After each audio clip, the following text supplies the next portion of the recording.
want of me? Did you come here to torment me? We want nothing, Mary.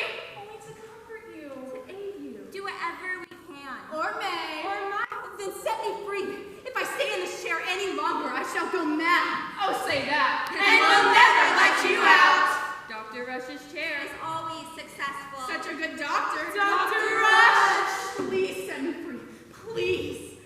Does she promise to behave? Would she try? To run away? No, I promise. I won't run away. I won't. She has no place to run. Not you, Mary. Not you. Who are you? What are you? Tell me. We are no one. Nothing. Inmates of the asylum. Like you, Mary. Nothing. If you are nothing, then I must be mad. I can see you, hear you. We don't exist. We're ghosts. We're friends. We know everything. You know. Want to know.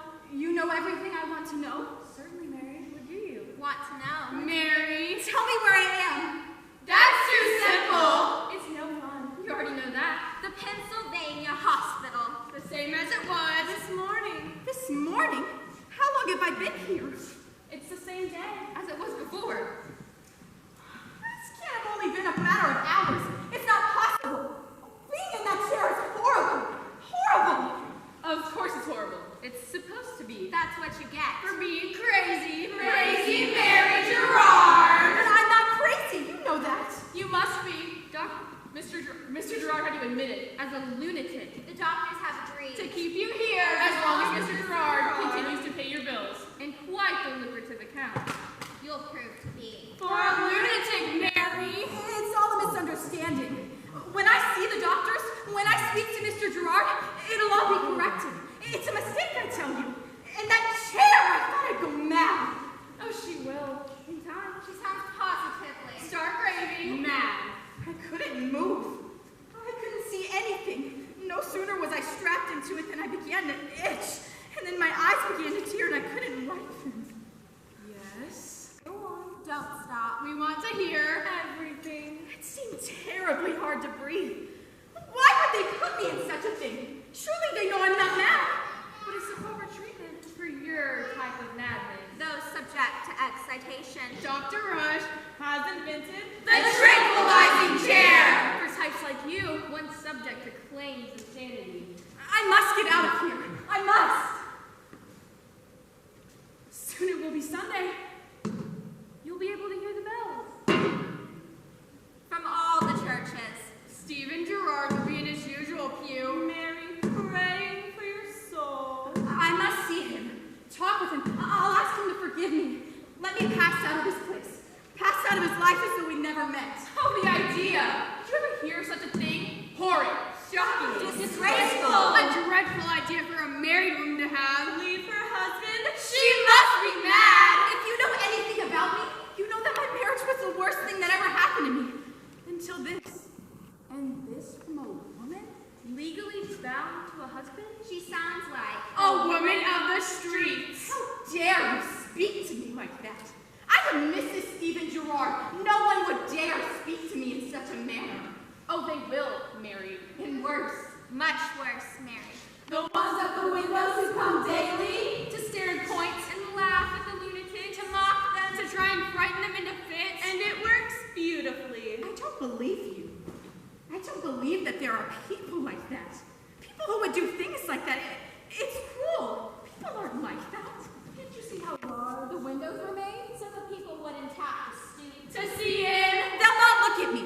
Not here. I couldn't stand it. I'll hide from them. I won't have them laughing at me.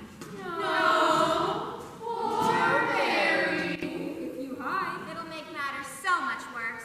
The attendants will chain you there where the manacles are. Facing the windows. No, Mary, it's much better if you don't hide. Please tell me how to get out of here. Please. We can only show you. You have to start. At the beginning. By seeing The warder of the cells. Here we are, Mary. That's your name, ain't it? My name is Mrs. Stephen Gerard, and you are to call me by that name if you address me again. Oh, no, I don't. I want you, Mary. But my name is Mrs. Gerard. You know who I am. You came to my home in your carriage to bring me to see the doctor. You know I'm Mrs. I Gerard. went to Mr. Gerard's home, not yours. But I'm his wife. Mrs. Gerard, look, you don't understand. I came to see the doctor about a personal condition. Where is he, sir? I demand you to take me to the doctor at once. Well, doctors don't come round at once. They're due sometime week after next. Stay away from me! Things will be a lot worse by yard if you act like that too frequent. Do you have any idea who my husband is? He's the wealthiest man in the city of Philadelphia, and if you keep me here against my will, you'll be making a terrible mistake. He might sue this hospital and everyone connected with it. Nope, don't think so. It was Mrs. Gerard herself who said you're lunatic and asked most kindly for you to be put here. That's all I know. That's a lie. My husband said I was to come here to see a doctor. Yep, that's what I tell most of them. Just go into the hospital to see a doctor. Works nearly every time. I'll just get to get Dr. Russ's tranquilizer chair. I think you're sort of subject to excitations. You'll feel better then. See if you don't. Don't get upset, Mary. That's what's bad. You can forget. All about that one, Mary. I must get out of here. I must see someone.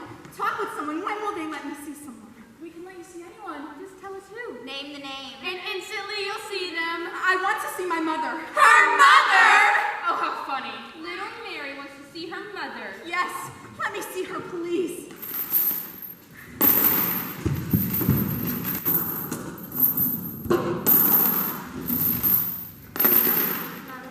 Yes. I need you, Mother. Need me? You've not needed me very much. Now I'm sure you need me not at all. Surely there's nothing I can do for you. It isn't money that I need. I should think not. It is comfort that I need from you now. Comfort? You live in the very heart of comfort, madam. Never have I seen a house this fine and furnishes this rich. You must be quite happy. What are you saying? This is not my home. This is a cell for lunatics and the cellar of a great hospital. Do not mock me, madam. Surely you see that it is cold and damp and horrid in here. I see only that when you married above your station, it brought you great rewards. I also see why you did not want your family coming here, traipsing dirt from workman's feet across your fine wood floor. My family wasn't welcome here. Neither were my friends, and now I myself am not. I told you what things were like for me when I visited you, but you never believed me. You thought it was because I was ashamed of you. It's all right. We understood. But it wasn't me at all. It was Mr. Gerard. He didn't want you here. That's all right, too. Why should he? We weren't kin to him, and I won't listen to any bad words about Mr. Gerard. Mother, my husband abuses me. For shame that you should give him love. You should have learned by now that there's nothing wrong with a husband abusing his wife. And why must it be so? Because it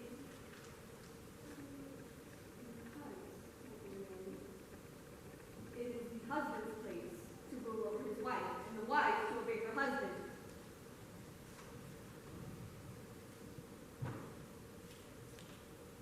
And why must it be so? Because it is the law. Why didn't you explain this law to me before I married Mr. Gerard? You were a woman, madam. I was 16 years old. I was a girl. It was your wish to marry me. It was Mr. Gerard's wish to marry me. You were not so innocent as that. You knew that Mr. Gerard had money, that you would never have to work another day in your life if you married him. You knew what you were doing. You got the home you wanted and much more. Nothing you see here is mine, madam. I have nothing. Nothing. Then you can only blame yourself. A wise woman never lets her husband know the distaste she may feel for him. I would have been a liar. You would have failed. Mother, I asked you here because I am with desperate news. I am with child. Wonderful. No. Nothing in all the world can do more to please a childless man. Mr. Gerard would feel joy. No. Me. You're not. I haven't told him. But you must be quiet. I cannot. I fear for my safety. I fear for what he might do to me. It is not Mr. Gerard's child. I want to come home again. I'm not helping. No. Don't leave. No. No. She didn't even see me here. She'll not come here again. You're lying to me. Lying. You're doing it to yourself.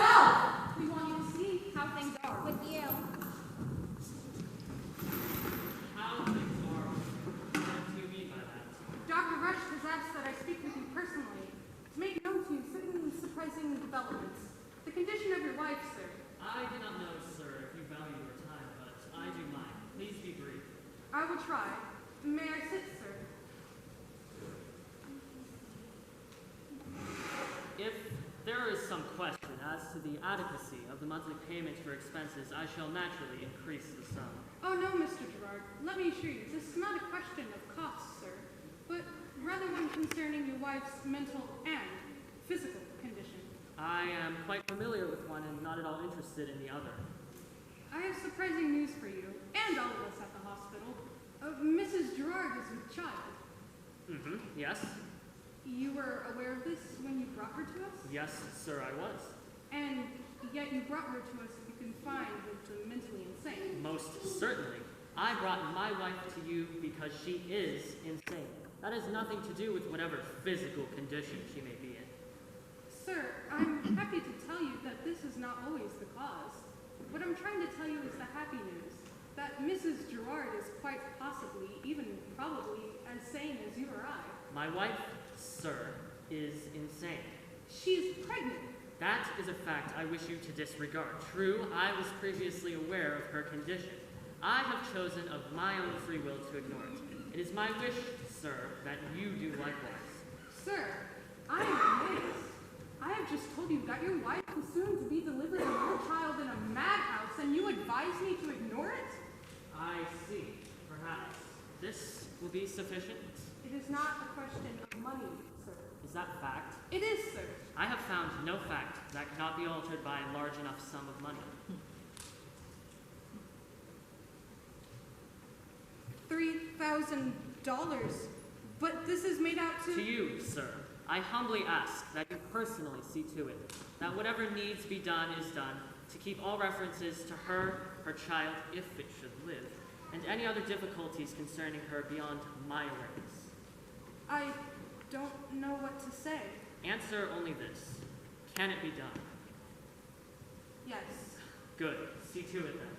I believe you know your way out. But, sir, what of the child? That is no concern of mine. I know I would not have a child of mine born under such conditions for all the money in the world. And I can assure you, sir, neither would I. I bid you good day, sir.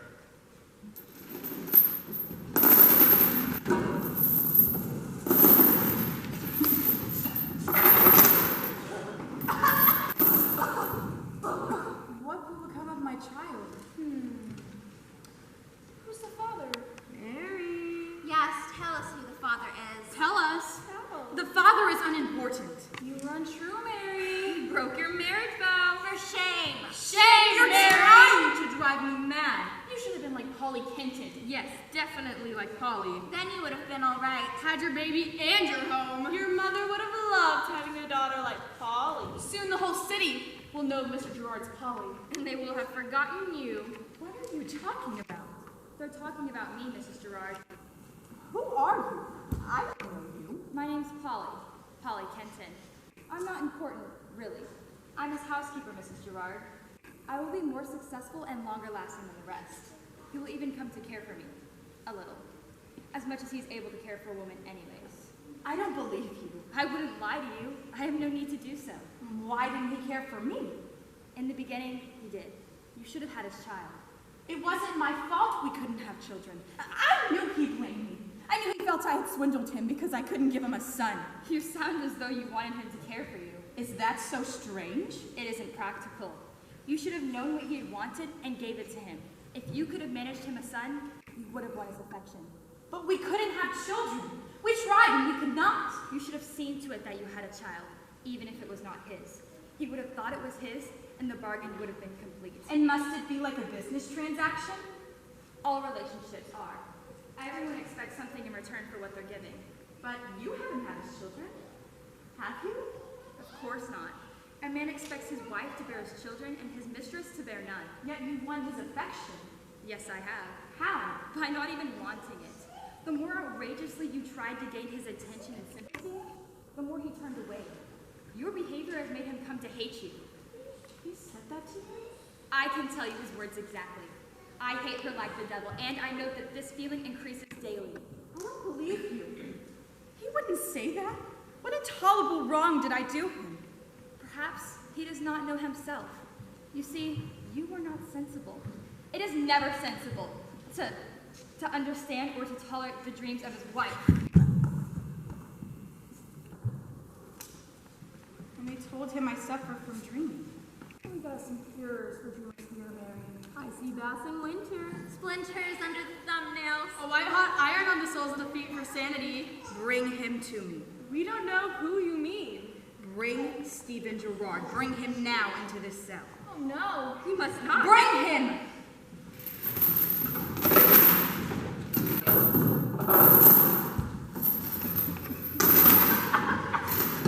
How did you hear it? I'm where you placed me, Stephen. Where I shouldn't be in this place? No? Do you think I'm a vision? No, of course not. Is it true that the baby is that of Mary Gerard's? The baby's origin is a matter of no importance, Mrs. Hatcher. You and Mr. Hatcher will receive a set of sum for nursing this child, just as you have with all the other children you have cared for in the past. Yes, Mr. Phillips. I do appreciate your calling on me. My health is ever so much better now than it used to be. The past is the past, Mrs. Hatcher. Why have you done this to me? I had no choice. You were insane. Don't lie to me, Stephen. Even if I were insane, you could have spared me this. You and I both know what my behavior was. You would know as well as I that I'm sane. I hope that's true. Oh, what a pretty little baby. And a girl. What's her name? Call her whatever you wish. It is immaterial. Oh, I shall take good care of this one, Mr. Phillips. There won't be no repeats of my old mistakes. I'm ever so much better now. I told you not to speak of the past, Mrs. Hatcher. Oh, I shall love having her. I am truly grateful. I've never had a little girl before. Mrs. Hatcher, I'd caution you against becoming too fond of this child. It needs all the care and attention other children require, only there's a difference. What difference, Mr. Phillips? Tell me, please. Its mother is a patient among the insane. Oh, no. The baby is born by and among those possessed of devils. Is that what I am to you? When we met, I was 16.